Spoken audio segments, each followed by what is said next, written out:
Kelanchal times, हर खबर पर हमारी नजर।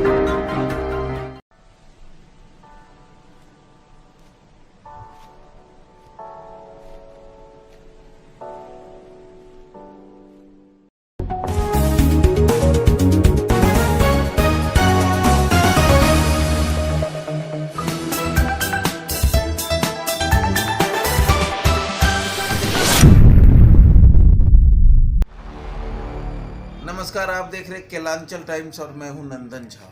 बिहार में अब गांव की सरकार का वक्त आ गया है। जनता मतदाता अब गांव की सरकार चुनने को बेताब है।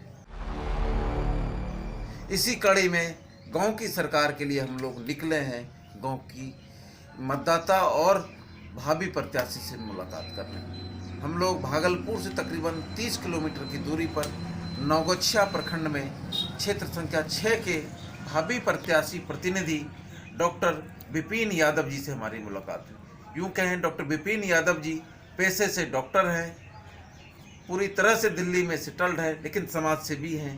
क्षेत्र में आते हैं, अपने आप को दियरा पुत्र कहते हैं और अपने क्षेत्र के लोगों के बीच में अधिक से अधिक समय बिताने की कोशिश करते हैं। इन्हीं से जानेंगे कि आखिर डॉक्टर होने के बाद, इतने बड़े लेवल पे रहने के बाद, एक बड़े शहर में रहने के बाद गांव की तरफ कैसे कदम बढ़ाने की इच्छा करें। कैसे सर आ गए बिहार?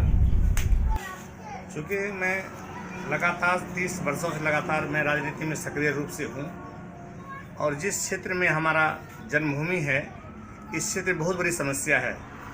यह लगता है बिहार का पहला इलाका है जहाँ 20 से 22 हज़ार आबादी के बावजूद भी यहाँ एक भी हॉस्पिटल नहीं है, लड़कियों का स्कूल नहीं है।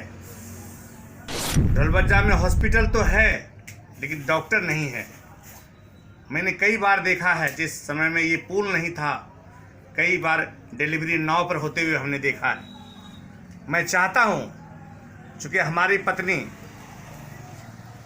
डॉक्टर रिंकी सिंह यादव वो चुनाव मैदान में हैं और जिला परिषद चुनाव लड़ने जा रही है। चूँकि महिला सीट है इसलिए वो लड़ेंगी और वो यहाँ की बहू है।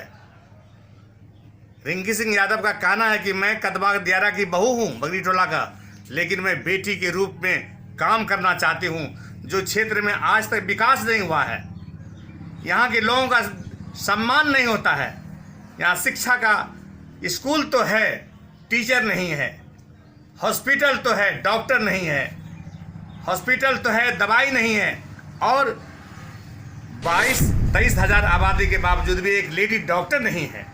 बच्चियों के लिए कोई स्कूल नहीं है और यह एक हॉस्पिटल है जहां पर आज भी गाय और भैंसे बांधे जाते हैं। जब सरकारी अस्पताल है, वह अस्पताल 12 से 14 साल तक एक जयप्रकाश जी के नाम कंपाउंडर ने चलाया, लेकिन डॉक्टर नहीं आया।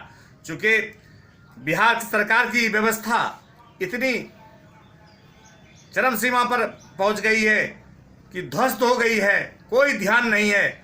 और माननीय नीतीश कुमार जी को तो बिहार से सिर्फ कुर्सी से लगाव है, उसको विकास से मतलब नहीं है। मैं भी आ रहा था, ये नल जल जो योजना चल रहा है, ये लूट का योजना है। जो 7 निश्चय का योजना था उनका, वो लूट का योजना है। उनको विकास से कोई मतलब नहीं है। कुर्सी किसी से मिल जाए, किसी से समझौता करना पड़ जाए, उसे कुर्सी चाहिए और नहीं विकास चाहिए। विकास तो बहाना है, कुर्सी को लाना है, उनका एक उद्देश्य है। लेकिन मैं ये चाहता हूँ कि जो बिहार के लोगों का सपना है, तमन्ना है, एक उनके मन में जो आशा और विश्वास है, सामाजिक न्याय की धारा को मजबूत करना है। मैं चूँकि नौगछिया विकास पार्टी का मैं राष्ट्रीय अध्यक्ष उस होते के नाते मेरा समर्थन आरजेडी को है, बिहार में, दिल्ली में केजरीवाल जी को है और कलकत्ता में ममता बनर्जी को है। हम लोग चुनाव, हमारे पार्टी के कोर कमेटी का ये फैसला है, जो सामाजिक न्याय की धारा को मजबूत करेगा, हम लोग उसको साथ देंगे। जो समाज को धर्म के नाम पर, मंदिर के नाम पर, मस्जिद के नाम पर बांटने काम करेगा, हम उसका विरोध करते हैं। जो हिंदुस्तान के हित में नहीं है, हिंदुस्तान के हित में जो आज किसान आंदोलन में लगभग 100 से 150 आदमी मर गया, लेकिन ना तो अमित शाह आए, ना तो मोदी जी का कोई भी आदमी मिलने आया।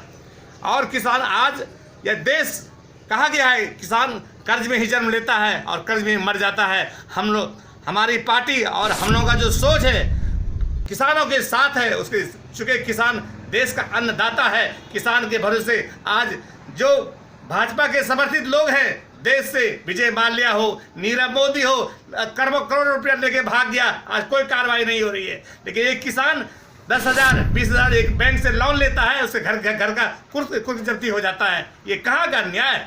सामाजिक न्याय में ये नहीं आता है। और लोगों को धर्म के नाम पर, जाति के नाम पर जो बांटने का काम किया, आप इसका विरोध करते हैं। चूंकि हमारी पत्नी कैंडिडेट हो जा रही है, मैं अपील करना चाहता हूँ सभी जातियों से, सभी धर्म के लोगों से, सबका आस्था विश्वास चाहिए, सबका समर्थन चाहिए, तभी हम आगे बढ़ सकते हैं, नहीं तो आगे हम नहीं बढ़ सकते हैं। लोग आज जाति के नाम पर, धर्म के नाम पर समाज को बांट रहा है, बिहार को बांट रहा है, हिंदुस्तान को बांट रहा है। और देश का प्रधानमंत्री माननीय नरेंद्र मोदी जी हैं, इतना झूठा प्रधानमंत्री देश को पहली बार मिला है, आज से नहीं मिला था। जो वादा करते हैं, इन्होंने विधानसभा में वादा किया सुशील मोदी जी ने, मैं 19 लाख आदमी को नौकरी दूंगा, 19 आदमी को नौकरी नहीं दिया। और बंगाल में कहा 75 लाख लोगों को नौकरी दूंगा। चुनाव होने जा रहा है बंगाल में, आपको पता चल जाएगा। मैं मीडिया के माध्यम से कहना चाहता हूं कि सच बात को उजागर कीजिए। उन्होंने कहा था मैं सबके खाते 15 लाख रुपए आया क्या? कहा था मैं सबको रोजगार दूंगा, रोजगार मिला क्या? और सभी चीज को, चाहे रेलवे हो, चाहे एयरपोर्ट हो, सब लाल किला हो, सबको प्राइवेट करने जा रहा है। और सबको पेंशन, चूंकि अटल जी के टाइम में बंद हो चुका है, लेकिन पेंशन मिलना चाहिए।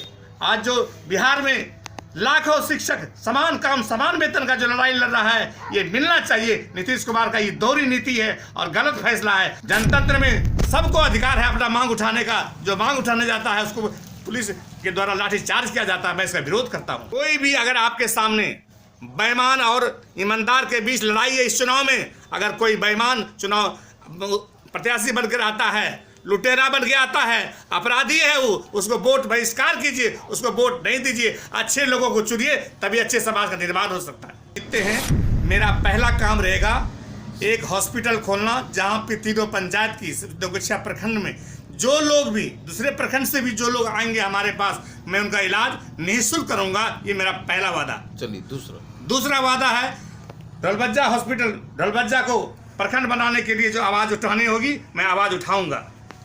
तीसरा, जो यहाँ पर बच्चियों के लिए स्कूल नहीं है, बच्चियों को स्कूल खुलवाने का काम करूंगा। चौथा, जो आज क्षेत्र ये नौगछिया अनुमंडल क्राइम से जूझ रहा है, अच्छे एसपी को, अच्छे अफसरों को लाने का काम करूंगा और अपराध को समाप्त करने का प्रयास करूंगा।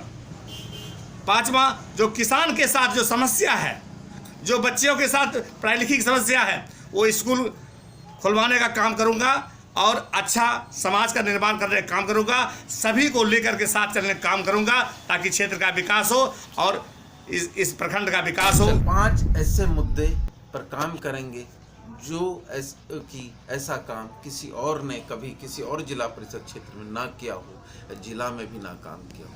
इन तमाम मुद्दे को काम करके इस क्षेत्र की जनता को ये दिखाएंगे कि जनप्रतिनिधि काम के लिए होता है, कमाने के लिए नहीं होता है। ठीक है, इसी कड़ी में फिर अगले पंचायत में अगले प्रतिनिधि से मुलाकात करेंगे। नमस्कार।